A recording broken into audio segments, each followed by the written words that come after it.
કર્મ માત્ર ભક્તિરૂપ થયાનું.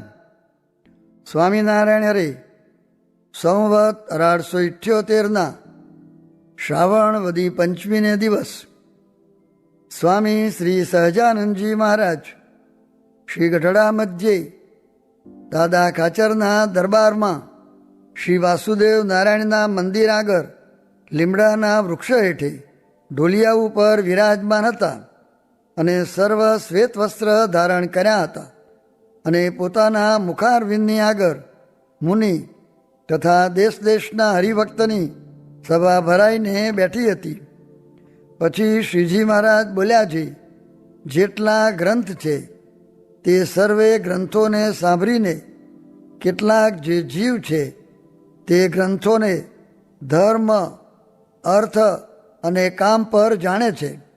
પછી એમ જાણીને પોતે પણ ધર્મ, અર્થ અને કામ તેને જ અર્થે યજ્ઞ વ્રતાદિક શુભ કર્મ કરે છે. પછી તે કર્મનું ફળ દેવલોક અથવા બ્રહ્મલોક અથવા મૃત્યુલોક તેને વિશે ભોગવીને પછી ત્યાંથી પડે છે ને નરક 84માં જાય છે. માટે જે જીવ ધર્મ, અર્થ અને કામને વિશે પ્રીતિ રાખીને જે સુકૃત કરે છે તે સર્વે સાત્વિકી, રાજસી અને તામસી થાય છે ને તે કર્મનું ફળ સ્વર્ગ, મૃત્યુ ને પાતાળ એ 3 લોકમાં રહીને ભોગવાય છે. પણ ગુણાતીત જે ભગવાનનું ધામ તેને પામે નહીં. અને જ્યારે મોક્ષ ન થાય ત્યારે જન્મ, મરણ અને નરકનું દુઃખ તે મટે નહીં.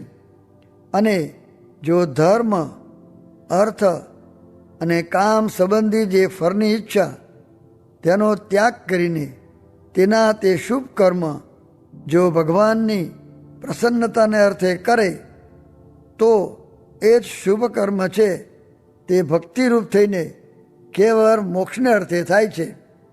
ત્યાં શ્લોક છે જે આમયો એન ભૂતાનામ જાયતે યશ્ચ સુરત તદેવ યામયમ દ્રવ્યમ ન પુનાતિ ચિકિત્સતમ એવામ નૃણામ ક્રિયાયોગા સર્વે સંસ્કૃતિ હેતવ ત એવાત્મા વિનાશાય કલ્પંતે કલ્પિતા પરે. એ શ્લોકનો પૂર્વે વાત કરી એ જ ભાવ છે. માટે એ વાર્તા છે તે સુધી અટપટી છે. તે જો પૂરી સમજાણી ન હોય તો ભગવાનના ભક્ત હોય તેનો પણ સર્વ અજ્ઞાની જીવના સરખો દેહનો વ્યવહાર જોઈને તે ભગવાનના ભક્તનો અવગુણ લે. તેણે કરીને અવગુણનો લેનારો નારકી થાય છે. અને ભગવાનના ભક્તની ને વિમુખ જીવની ક્રિયામાં તો ઘણો ફેર છે. કેમ જે વિમુખ જે ક્રિયા કરે છે તે પોતાના ઇન્દ્રિયોને લાડ લડાવવાને અર્થે કરે છે ને ભગવાનનો ભક્ત જે ક્રિયા કરે છે તે તો કેવળ ભગવાન ને ભગવાનના ભક્ત તેની સેવાને અર્થે કરે છે. માટે હરિજનની જે સર્વે ક્રિયા તે તો ભક્તિરૂપ છે. અને જે ભક્તિ છે તે તો નૈષ્કર્મ્ય જે જ્ઞાન તે રૂપ છે. માટે હરિજનની ક્રિયા છે તે તો સર્વે નૈષ્કર્મ્ય રૂપ છે. ત્યાં શ્લોક ભગવદ્ ગીતાનો છે, કર્મણ્ય કર્મય પશ્યેત અકર્મણી ચ કર્મય સબુદ્ધિમાન મનુષ્યેષુ સયુક્ત કૃષ્ણ કર્મકૃત. એ શ્લોકનો અર્થ છે જે ભગવાનનો ભક્ત હોય તે ભગવાનની પ્રસન્નતાને અર્થે જે કર્મ કરે છે તે કર્મને વિશે અકર્મ જે જ્ઞાન તેને જે દેખે છે અને વિમુખ હોય તે નિવૃત્તિ માર્ગ પકડીને અકર્મપણે રહેતો હોય તો પણ તેને કર્મમાં બુડ્યો છે એમ જે દેખે છે તે દેખનારો સર્વે મનુષ્યને વિશે બુદ્ધિમાન છે ને તે જ્ઞાની છે તથા તે યુક્ત છે, કહેતા મોક્ષને યોગ્ય છે અને કૃષ્ણ કર્મકૃત કહેતા સર્વ કર્મનો કરનારો છે.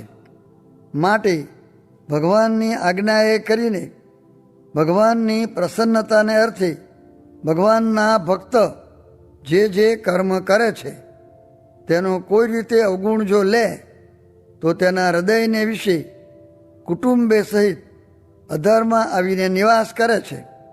ઇતિ વચનામૃતમ એવી રીતે ગઢડા મધ્ય પ્રકરણનું 11મું વચનામૃત જે તે થયું. કૃપાનંદ સ્વામી આદિક મોટા મોટા સાધુના જેવું આપણામાં બળ નહીં, માટે મોટાની બરોબર સાધન કરવાનો વાદ મૂકીને 11 નિયમ પાળવા એટલે તેમના જેવું બળિયું થવાશે.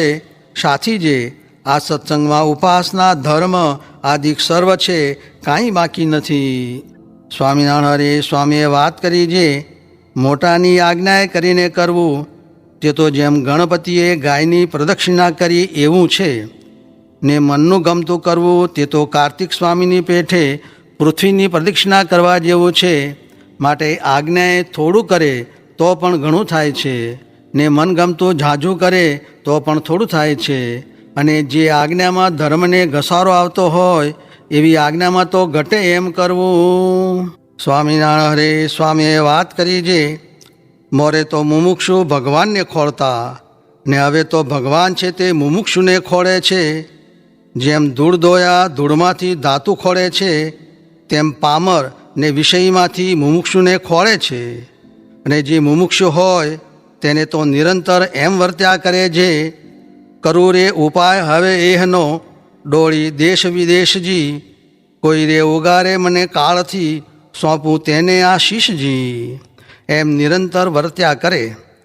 વળી સ્વામીએ વાત કરી જે ધર્મપુરવાળા કુશળ કુંવરબાઈએ મહારાજને પ્રશ્ન પૂછ્યો છે, હે મહારાજ, તમે કાગળમાં લખ્યું છે અનિર્દેશથી લિખાવિંત સ્વામી સાત સહજાનંદજી મહારાજ, તે અનિર્દેશ તે શું?